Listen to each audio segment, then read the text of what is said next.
밤중에 왜 승강기가 다니지? 북한 남편들도 부엌 일을 할까요?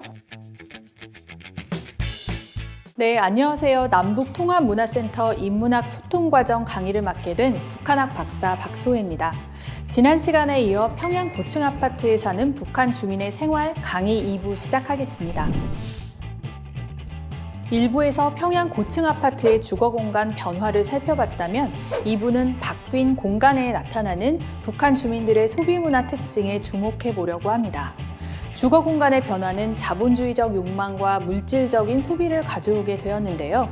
북한 당국은 평양 고층 아파트 건설이라는 국가의 기획을 통해서 특정 계층의 주거 공간을 조성하고 인민 생활 향상과 평양의 경관 조성이라는 목표를 이루려고 했는데요. 하지만 이곳에 사는 주민들에게는 자본주의적인 욕망이 발현되는 계기가 되었습니다. 딸이 아버지에게 물을 따라주는데 물컵이 놓여 있습니다. 물컵은 주거 공간 변화에 따른 새로운 소비 아이템이라고 할 수 있는데요. 부엌이 다른 공간들과 수평이 되고 여러 방 중에 하나가 되면서 사물의 용도도 분리가 되었습니다. 물컵은 사용 가치가 아니라 구역에 따라 다양화된 상품이라는 점에서 자본주의적인 속성이라고 볼 수 있는 것입니다. 부엌이 공동의 공간이 되고 거실이 따로 생기면서 거실에 해당하는 별도의 아이템인 물컵이 생겼다고도 할 수 있겠습니다. 북방의 노을이라는 드라마에서는 농촌 문화주택에 사는 가족이 나오는데요.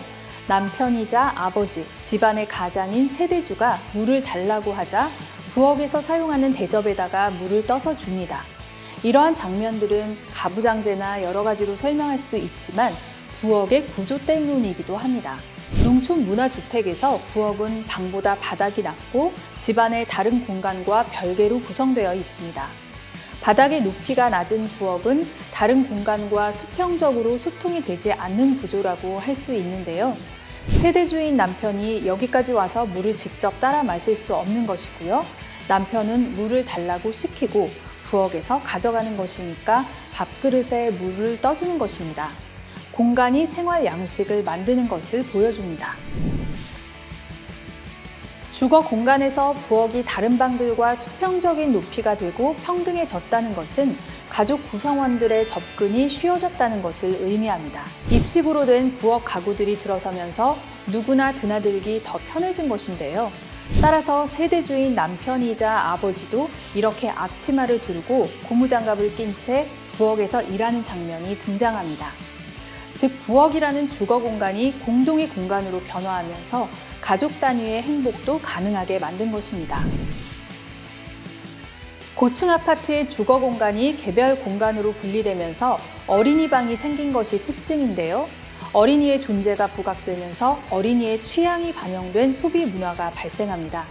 드라마 우리 이웃들에서 어린이 침대에 헬로키티 인형이 놓여 있고 다른 어린이가 사는 집에도 피아노 위에 헬로키티가 있습니다.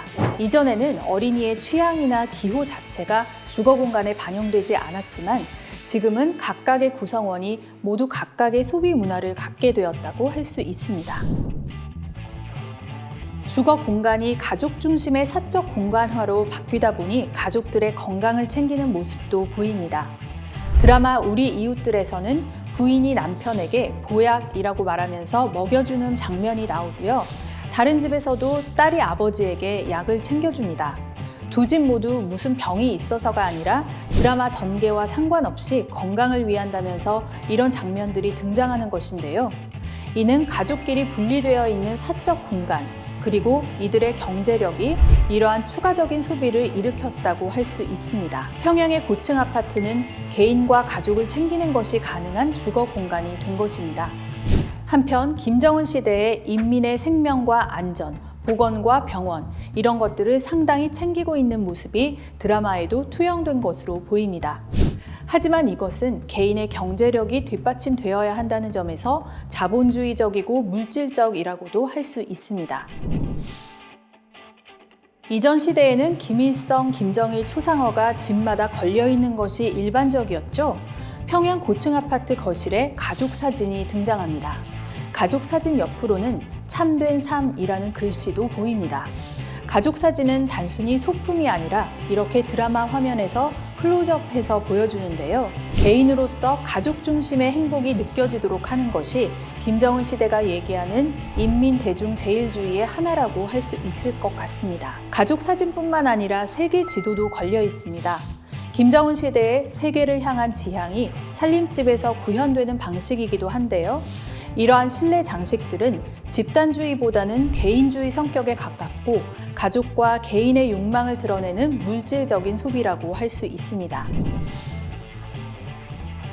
네, 드라마에서는 빵이 자주 등장합니다. 우리 이웃들에서는 아침을 못 먹은 아들에게 어머니가 빵을 주면서 먹으라고 하는 장면이 나오고요. 이웃 주민들을 초대한 자리에서도 빵이 수북하게 올라와 있습니다. 어른들이 거실에서 TV를 보면서 먹는 강식도 역시 빵입니다. 빵이 주식을 대체하고 있는 것이죠. 원래 북한에서 쌀은 공산주의라고 해서 쌀을 근본으로 여겨왔습니다. 하지만 김정은 시대 드라마에서는 쌀보다 빵이 훨씬 자주 등장합니다. 빵이 의미하는 바를 해석해 보면요. 개인주의 혹은 입식 공간에서의 편의성을 들 수 있고요. 서구화된 식문화라고도 할 수 있습니다. 우리나라도 1960년대 도시화 과정에서 제과 제빵업이 발전하고 라면과 같은 밀가루 음식인 분식을 장려하기도 했었는데요. 산업화와 서구화, 개인화와 함께 등장하는 것이 빵입니다. 또한 쌀값 상승이라는 경제적인 요인도 있을 것입니다. 그렇죠. 고층 아파트에 살더라도 김장은 해야겠는데 김장 배추를 어떻게 처리하지 못해서 현관문 앞에 쌓아두는 장면이 등장합니다. 아파트에서 저장 음식이 갈 곳을 잃는 현상을 보여주는데요. 김장 문화도 주거 공간에 따라 변화를 겪을 징후를 보여준다고 할 수 있습니다. 화려해 보이는 평양 고층 아파트이지만 드라마 우리 이웃들에서 승강기는 자주 전기가 나갑니다. 드라마에서는 정전 소동도 다루고 있는데요. 퇴근한 남편들이 21층 집까지 걸어서 계단으로 올라가야 한다면서 아파트 앞에서 준비 운동을 하고 있습니다. 야간에는 승강기가 운영을 거의 하지 않는데요. 그래서 드라마 속에서 주민들은 밤중에 왜 승강기가 다니지? 이러면서 예외적인 상황에 대해서 의문스러워하는 장면도 나옵니다.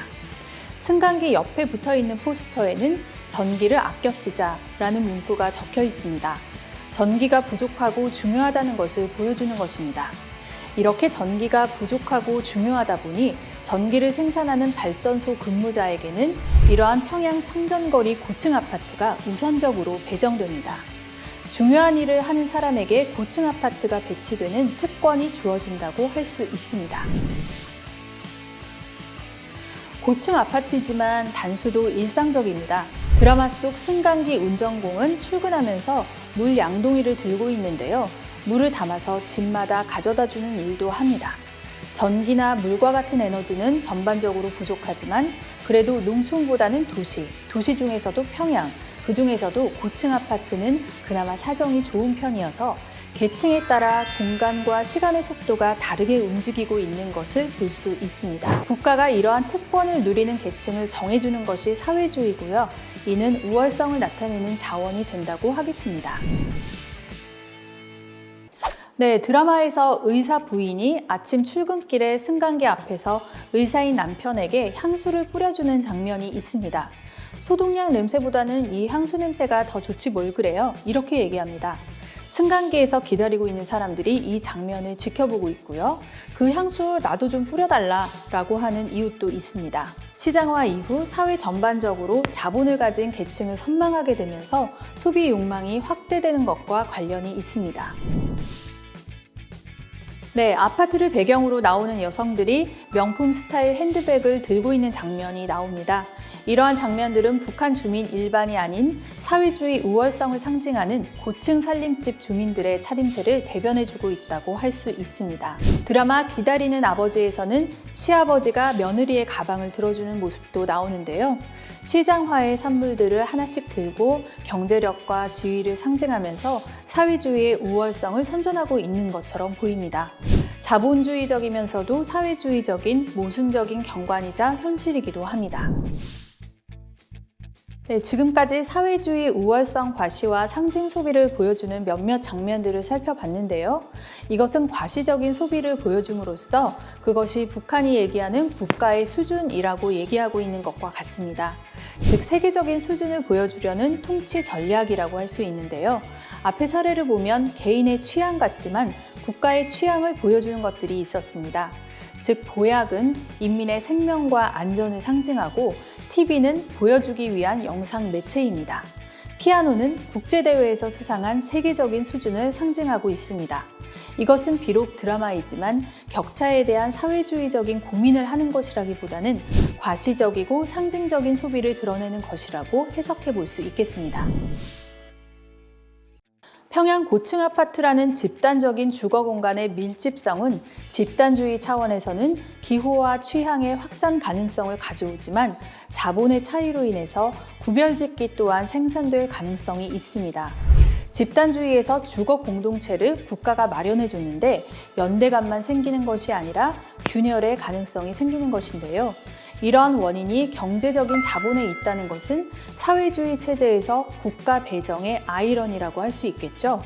북한이라는 나라는 모두가 잘 사는 나라를 목표로 하고 있는데 인민 입장에서는 내가 더 잘 사는 것이 목표라면 그것은 체제 균열의 징후라고도 해석이 가능할지도 모르겠습니다. 지금까지 북한 드라마를 통해서 평양 고층 아파트에서의 주거 공간과 소비 문화에 대해서 살펴봤습니다.